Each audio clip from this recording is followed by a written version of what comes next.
लालची बर्तन वाला। किसी गांव में दो व्यापारी रहते थे।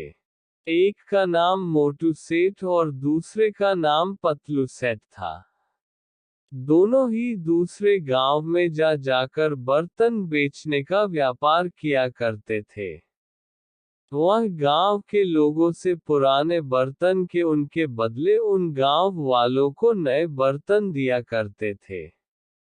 मोटू सेठ बहुत चालाक और होशियार था। जब वह दोनों गांव में बर्तन बेचने जाते थे, तब दोनों अलग अलग रास्ते आपस में बांट लिया करते थे। एक इधर की गली जाता तो दूसरा उधर की गली जाया करता था। लोगों को जो भी बर्तन चाहिए वह लिया करते थे।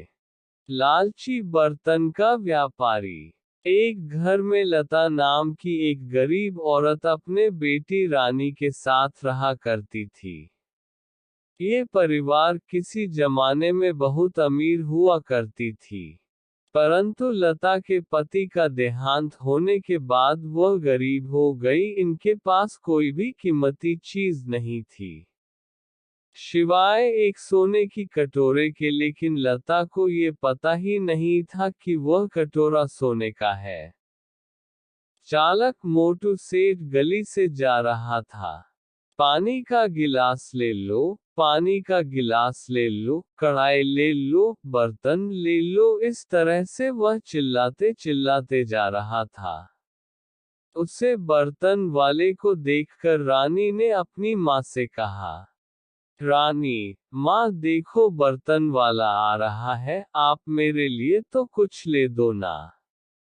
लता, बेटी हम बहुत गरीब हैं और मेरे पास कुछ भी पैसे नहीं है। रानी माँ क्या हम पुराने बर्तन देकर नए बर्तन ले ले।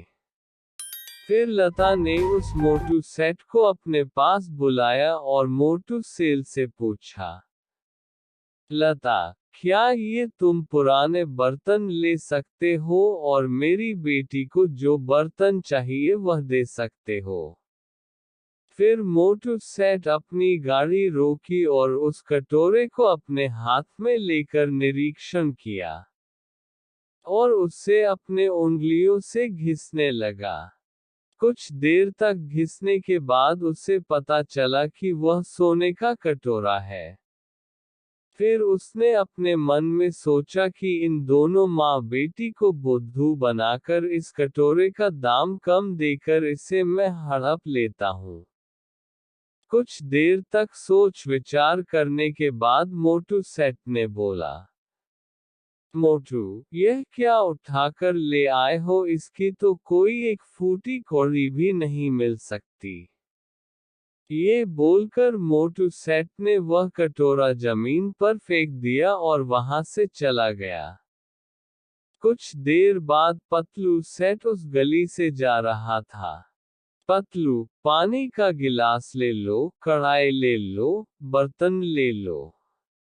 रानी ने पतलू की आवाज सुनी और अपनी माँ से फिर से वही बात बोली जो मोटू सेठ के लिए बोली थी। रानी माँ चलो इस व्यापारी से पूछते हैं कि वह इस कटोरे के बदले हमें क्या दे सकता है। लता देखो बेटी, वह पहले वाले व्यापारी ने ये कटोरा फेंक दिया और चला गया। अब मेरे पास देने के लिए कुछ भी नहीं है। रानी लेकिन माँ वह व्यापारी कोई दूसरा था, मुझे यह आदमी अच्छा लग रहा है, वह हमें इस कटोरे के बदले कुछ ना कुछ जरूर देगा। लता चलो ठीक है बेटी, चलो इसे भी पूछ कर देख लेते हैं, जाओ और उसे बुला कर आओ। फिर रानी दौड़कर उस पतलू सेठ के पास गई और पतलू सेठ को अपने दरवाजे पर लेकर आई। फिर लता ने पतलू सेठ को वहां कटोरा दिया। पतलू सेठ उसे छूते ही समझ गया कि वह कटोरा एक सोने का है और उसने लता से तुरंत ही बोला, पतलू लता बहन ये तो सोने का कटोरा है। मेरे पास इतना पैसा नहीं है कि मैं इसे खरीद सकूं। लता, लेकिन अभी अभी तो एक व्यापारी आया था और वह इस कटोरे को बेकार की चीज कहकर इसे जमीन पर फेंक कर चला गया। अगर ये तुम्हें कीमती लगता है तो इसे ले लो और मेरी बेटी को जो चाहिए वह उसे दे दो। परंतु पतलू सेठ के पास इतने पैसे नहीं थे, लेकिन वहाँ बहुत अच्छा था। इसलिए उसने अपने गाड़ी और गाड़ी में रखे सारे बर्तन और पैसे थे उसे लता को देखकर कहा, पतलू, देखिए बहन जी, मेरे पास इतने पैसे नहीं है कि मैं इस सोने की बर्तन को खरीद सकूं। इसलिए मैंने अपने सारे बर्तन और अपने सारे पैसे आपको दे दिए हैं। और मेरे पास अपने घर जाने के लिए पैसे भी नहीं है। तो क्या आप मुझे 10 रुपए दे सकते हैं ताकि मैं अपने घर जा सकूं? आखिर लता ने पतलू सेठ को 10 रुपए दिए और पतलू सेठ वहां से चला गया। पतलू सेठ के जाते ही फिर वह चालक मोटू से आया और आते ही उसने लता से बोल, मोटू, चलो दे दो बहन जी आपका ये बेकार सा कटोरा। इसके बदले कुछ ना कुछ दे देता हूँ मैं तुम्हारी बेटी को। ये सुनकर लता गुस्से से मोटू सेठ को बोली, लता, तुम तो बोल रहे थी कि यह कटोरा एक भानगढ़ है और यह कुछ काम का भी नहीं।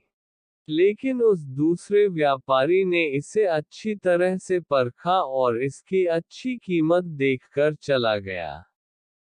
ये सुनकर मोटू गुस्सा हो गया और गुस्से में उसने अपने मन में अपने आप को बहुत कोसा। मोटू, हे भगवान, आज मैंने ये क्या कर दिया? इतना मूर्ख हूँ, थोड़ी सी लालच के लिए बहुत सारा खो दिया। ये कहते कहते मोटू सेठ बहुत रोआ और वहां से चला गया। और जाते जाते वह यही सोच रहा था कि उसने ये क्या कर दिया। तो ऐसी ही कहानी सुनने के लिए हमारे चैनल को सब्सक्राइब करें, लाइक करें और शेयर करें।